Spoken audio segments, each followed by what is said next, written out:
Here with Saints Executive Vice President, General Manager Mickey Loomis, Luke McCown, former Saints quarterback. I'm Erin Summers. It's an exciting week. There's a lot going on, and you have a new coach that you're learning still. Yep. What excites you the most about Kellen Moore? Oh, man. I think that the thing that is exciting, and it really is true for all the staff members that he's added, is, man, you just feel energy and excitement, and guys that are really excited and happy about being in New Orleans and being with our team and anxious to get to work and excited about the prospects. What reminds you of another young offensive-minded head coach? That's everybody's. When I went from team to team, or we'd have a new coach come in or a new coordinator come in, it was always, don't talk about comparisons. We're not going to compare one offense to another. But what are the similarities of these young offensive minds that has been attractive to you? Well, this wasn't conscious, but my son pointed out to me that, okay, Dad, now this is the second time you've hired quarterback from a mid-major school, record-setting at their college, successful, young offensive coordinator, been through Dallas and Philadelphia. I got a type, right? Strange, So that wasn't conscious, but I'm excited about Kellen's history as a player, history as a coach, the winning. The energy, all of that is very similar. What do you enjoy most about this NFL Combine? You've done it for a number of years now, not to point out, but what do you look forward to most? Look, I like that we're around a lot of people, our peers here, and you can visit with them in a relaxed environment, renew some friendships, make some new ones. But look, I enjoy talking to the players, and these guys, they're coming to the league, they're excited. It's a dream come true for them, and man, you feel that excitement and that accomplishment. Absolutely. And these are high. All these players, they're high achievers, right? Sure. And they've worked as hard as they could from all kinds of different circumstances. And look, it's just fun to see that, fun to be around it. You mentioned talking to the players. What are some of the traits that you like in a player? Yeah, I think we always like smart. We like guys that love football. We like guys that are high energy, guys that want to be coached.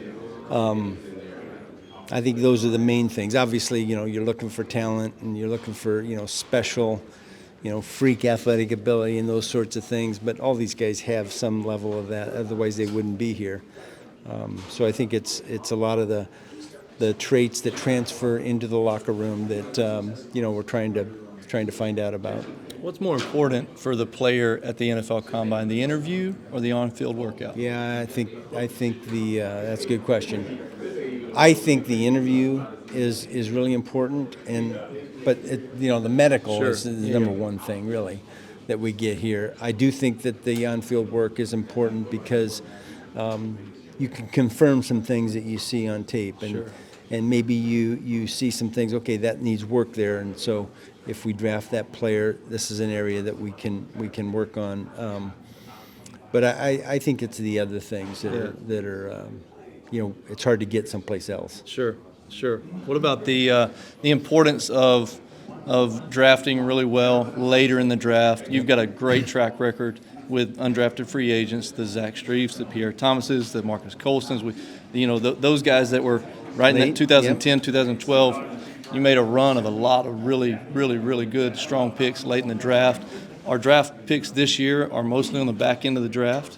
Talk about the importance of building your roster out through the that's I always think that when you're getting good players later in the draft, that's a credit to your area scouts, your personnel department. Those are the guys that are doing that extra work and finding players that they really feel good about, that fit what we want them to do, that fit the character traits that we want, and identifying them, and then we go get them. Whether that's a late draft pick or it's an undrafted free agent, we've always taken pride on being able to go out and recruit and sign, undrafted free agents, and our scouts take pride in that, and especially when a guy ends up being a contributor year one or year two, and even ultimately. So it's a pride thing, I think, as much as anything. Yep.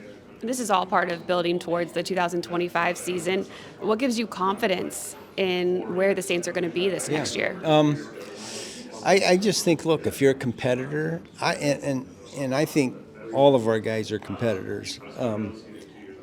So we're always looking, what's the path? Is there a path to being successful? And look, I'm a glass half full guy at all times. I always see a path to success, and doesn't always come to fruition, but it has come to fruition oftentimes. And so I see a path for success for us. I think we have a lot of good core elements. Obviously, we have to stay healthy.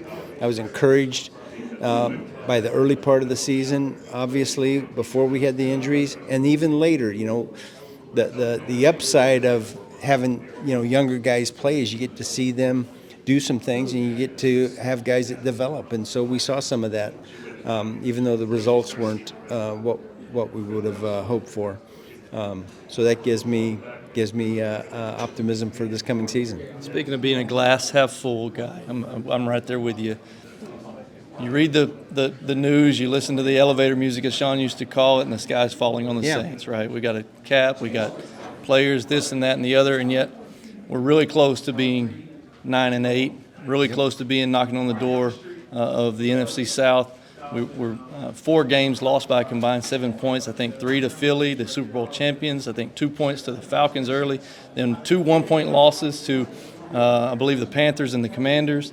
So we're really close. Talk about how close this roster actually is to taking that next step that everybody wants to see.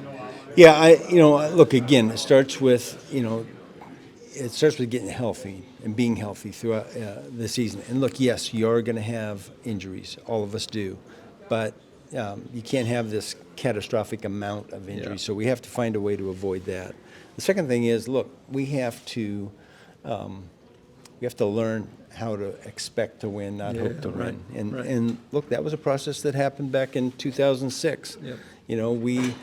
We went into that season and we were hoping to win games, and we did win some. Sure. And eventually we got to the point with the core guys on that team that they just went into every game expecting to win. When you do that, then these little, adversities that happen during the game, whether it's a turnover or drop ball, whatever it may be, those things just become little bumps that you have to overcome, not mountains. And you know this. Yep. So we have to get this team to the point where we expect to win every week. And I know our coaches,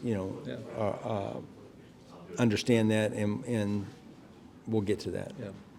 Well, thank you so much for spending the time. I know it's valuable here. You got a lot of new people that you got to get to know, right? Yeah. Yes, and that's part of the fun part of the process as well, is that you hear about some of these guys, you're familiar with their work, but you don't really know them as people. And again, I just, one of the things that's really exciting is how excited they are to be in New Orleans and part of our community. We're looking forward to it. Thank you. Good. Yep, thank you.